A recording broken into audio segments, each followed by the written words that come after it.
তো আজকের ভিডিও হলো বিজ্ঞান কি, বিজ্ঞান কাকে বলে, বিজ্ঞান এর সংজ্ঞা বা বিজ্ঞান বলতে কি বুঝাও। তো প্রশ্নটা কিন্তু খুবই ইম্পর্টেন্ট একটা প্রশ্ন। তো বিজ্ঞান কাকে বলে, বিজ্ঞান কি, বিজ্ঞান এর সংজ্ঞা, বিজ্ঞান বলতে কি বোঝায়, বিজ্ঞানের পরিচয়, বিজ্ঞানের উদাহরণ, বিজ্ঞানটা কি, সেটা আজকে আমরা জানবো। যে বিজ্ঞান কাকে বলে, বিজ্ঞান কি। বিজ্ঞান কিন্তু আমাদের বইয়ের নামও বিজ্ঞান আছে। তো বিজ্ঞানী কাকে বলে ওইটা যদি লাগে তো ওটা কমেন্ট বক্সে তোমরা যদি কমেন্ট করে যাও তাহলে আমি অবশ্যই উত্তরটা দিয়ে দেবো। তো আজকে শুধু আমরা জানবো যে বিজ্ঞান কাকে বলে, বিজ্ঞান কি, বিজ্ঞান এর সংজ্ঞা, বিজ্ঞান বলতে কি বোঝায়, বিজ্ঞানের পরিচয়। তো তোমাদের মাঝে আমি কিন্তু হাজার হাজার প্রশ্ন দিয়ে দিচ্ছি। এই প্রশ্নগুলা দেওয়ার কারণ তো সকলেরই কিন্তু স্বার্থ থাকে, একটা স্বার্থ থাকে, তার জন্যই সে কিছু করে। যে কোনো কিছুই করতে কোনো স্বার্থ লাগে। যেমন তোমার স্বার্থ আছে, যে তুমি এখন ভিডিওটা দেখতেছো, তোমার এই প্রশ্নটা দরকার হয়েছে, তোমাকে এটা পরীক্ষায় হয়তো বা শিখিয়ে যেতে হবে, এটাই তোমার স্বার্থ। আর আমার স্বার্থ হইলো এখান থেকে কিছু ইনকাম আমার আসবে, এটাই আমার স্বার্থ। সত্যি কথা যেটা ওইটা বলে দিলাম তোমাদের। আর তোমাদের মাঝে আমার মেইন টার্গেট হইলো যে তোমাকে নতুন কিছু শেখাতে হবে যেন সঠিকটা শিখতে পারো। আমার মেইন টার্গেট হলো এইটা, তোমাদের বিশ্বাস অর্জন করা, যেন তোমাদের সাপোর্ট পাই এবং তোমাদের মাধ্যমে যেন ভালো কিছু দেওয়ার চেষ্টা করি, যেন সব থেকে বেস্ট হয়, যেন তোমাদের মাঝে আমি থাকতে পারি এবং আমার চ্যানেলটাকে দাঁড়া করাতে পারি। তো এই প্রত্যাশা নিয়েই কিন্তু আমি ইউটিউবে পা রেখেছি।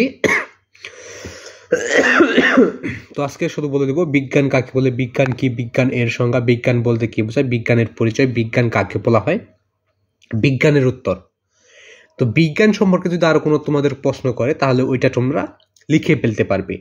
এখানে একভাবে লেখা আছে, আরো বিভিন্নভাবে প্রশ্নটা করবে যে বিজ্ঞান কাকে বলে, বিজ্ঞান কি, বিজ্ঞানের পরিচয়, তো বিজ্ঞানের উদাহরণ। তো আমি প্রতিটা প্রশ্ন কিন্তু 3 মিনিটের মধ্যে উত্তরটা পেয়ে যাও এবং 4 মিনিটের ভিডিও হয়। আশা করি বুঝতে পারছো। তো এই বিজ্ঞানটা আরো প্রশ্ন করতে হবে, বিজ্ঞানের বৈশিষ্ট্য লেখ, বিজ্ঞানের বর্ণনা দাও, বিজ্ঞানের পরিচয়, তো বিজ্ঞানের বিভিন্নভাবে প্রশ্ন করতে পারে। তো একটি প্রশ্ন হয়েছে হয়তো একটা জিনিস, মেন জিনিসটা কিন্তু একই, তাহলে উত্তরের সাথে সবগুলো অ্যান্সারই একই হবে। যদি ব্যাখ্যা করতে বলে বা বর্ণনা করতে বলে তাহলে ওই সম্পর্কে আরো একটু লিখে দিতে হয়, কারণ বর্ণনা একটু বড় হয়, ব্যাখ্যাও একটু বড় করে দিতে হয়, আরো পরিষ্কার করে জানতে চায়। আশা করি বুঝতে পারছো। তো আজকে আমাদের প্রশ্ন নাম্বার হচ্ছে 188 নাম্বার প্রশ্ন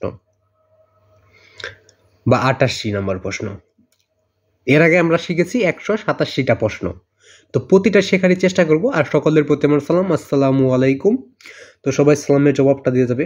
তো আমি সালামটা দিলাম এই জন্যই, তো আমার যেন কিছু নেকি হয় আর কি। তো আমি একটা সালাম দিলাম একটা এই ভিডিওতে, তোমরা হয়তোবা 3 থেকে 4 হাজার মানুষ এটা দেখবে এবং সালামের জবাবটা যদি দাও তাহলে আমার নেক কি আর কি অনেক বৃদ্ধি পাবে। তো তার জন্যই দেওয়া।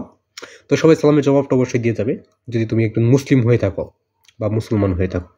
তো বিজ্ঞান কি, বিজ্ঞান কাকে বলে, বিজ্ঞানের সংজ্ঞা, বিজ্ঞানের পরিচয়, বিজ্ঞান বলতে কি বোঝায়, তো উত্তরটা ওই পৃষ্ঠায় রয়েছে। তো উত্তরটা দেখে নেওয়া যাক। উত্তর: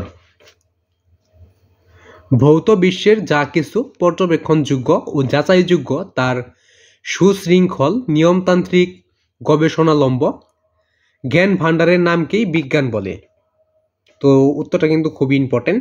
তো তোমরা এগুলো স্ক্রিনশট দিয়ে খাতায় লিখে রাখবে, খাতায় লিখে চর্চা করবে। চর্চা না করলে সব কিছুই সবাই ভুলে যায়। তুমি যত ভালো স্টুডেন্টই হও, হাতে গোনা কয়েকটা প্রশ্ন তোমার চর্চা ছাড়াই মনে থাকবে এবং বেশিরভাগ প্রশ্নই তুমি ভুলে যাবে। তাই বেশি বেশি চর্চা করতে হবে, চর্চা করে আমাদের সব কিছু মনে থাকে। এটা কিন্তু আমাদের ভুলে যাওয়াটা শুরু হয়েছে হযরত আদম আলাইহিস সালাম, যিনি প্রথম মানব ছিলেন, তিনার ওখান থেকেই এ পর্যন্ত চলে আসতে ভুলে যাওয়া। তো আজকের প্রশ্নটা পর্যন্তই। তো এখান থেকে স্ক্রিনশট দিয়ে নেবে। তো আমি আরেকবার বলছি, ব্রত বিশ্বের যা কিছু পর্যবেক্ষণযোগ্য যাচাইযোগ্য তার সুশৃঙ্খল নিয়মতান্ত্রিক গবেষণালম্ব জ্ঞান ভাণ্ডারের নামকে বিজ্ঞান বলে। তো আজকে এখানে বিদায় নিচ্ছি, খোদা হাফেজ। আর তোমরা বেশি সাপোর্ট করবে, চ্যানেলটাকে সাবস্ক্রাইব করবে আর সেটা বেল আইকনটা অল নোটিফিকেশন করবে, ভিডিওতে লাইক করবে। তোমরা সাপোর্ট না করলে আমি ইউটিউবে টিকে থাকতে পারবো না। তোমাদের সাপোর্টের মাধ্যমে আমি ইউটিউবে টিকে থাকতে পারবো, তোমাদের জন্য ভালো কিছু করার চেষ্টা করবো। আজকে এখানে